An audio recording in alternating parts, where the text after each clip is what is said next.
Hello बच्चों, चलिए इस क्वेश्चन को सॉल्व करते हैं। क्वेश्चन बोला है to compare EMF of two cells using potentiometer the balancing lengths obtained are 200 centimetre and 150 centimetre. The least count of scale is 1 centimetre. The percentage error in the ratio of EMF is. अच्छा, आपको क्या पता करना है? आपको पता करना है परसेंटेज एरर और किसमें? ईएमएफ के रेशियोज में। तो अगर हम रेशियो के बारे में बात करें तो रेशियो को हम लिख सकते हैं R is equal to E1 upon E2। अच्छा, अगर आपको पोटेंशियोमीटर का कॉन्सेप्ट आता है तो आप लिखोगे E1 upon E2 is equal to L1 upon L2। ठीक है, पोटेंशियोमीटर कॉन्सेप्ट में हमें E1 upon E2 is equal to L1 upon L2 ऐसे लिखते हैं कि जिसका लेंथ बड़ी होगी उसका उस सेल का पोटेंशियल जो होगा वो ज्यादा होगा। तो यहाँ पर E1 का ज्यादा होगा, लेकिन हमको यहाँ पर कंपेयर जैसा कुछ करना नहीं है, सिंपल रेशियो के बारे में बात करनी है। तो ये R क्या है? R is the ratio.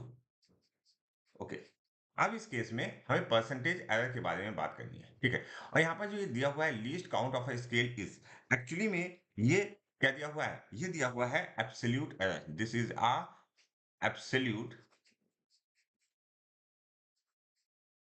Error. Okay, absolute error है, लेकिन किस में है? L1 वाले के लिए कि L2 के लिए? दोनों के लिए है। आप ऐसे लिख सकते हो delta of L1 is equal to delta of L2 is equal to 1 centimetre.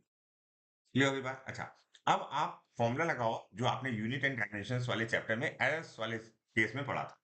तो आप क्या लिखोगे? आप लिखोगे बेटा delta R upon R is equal to delta of L1 upon L1 plus delta of L2 upon L2।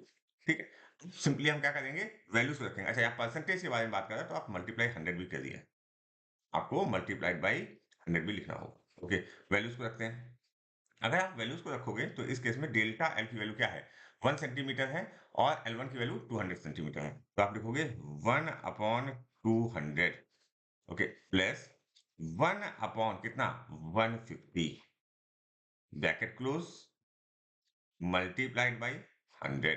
Okay, अगर आप इसको सही से सॉल्व कर दोगे तो क्या वैल्यू आनी चाहिए? देखो, अगर आप इसको सही से सॉल्व करोगे तो यहाँ पर 1 अपॉन 200 है। ठीक है, तो that is equal to in bracket 0.005। Okay, plus इसकी वैल्यू क्या आएगी? 0.00, क्योंकि ये 150 है, अगर आप सही से कैलकुलेट करोगे तो 66 आएगा मल्टीप्लाइड बाई 100। ओके, अच्छा, इसको जब हम सम अप करेंगे तो देखो 6 और ये 5, एक्चुअली में ये वैल्यू जो आएगी that is equal to 0.0। Okay, यहाँ पर हो जाएगा 6 और 5, दैट इज 11। ओके, सो यहाँ पर आएगा 116। Okay, multiplied by 100।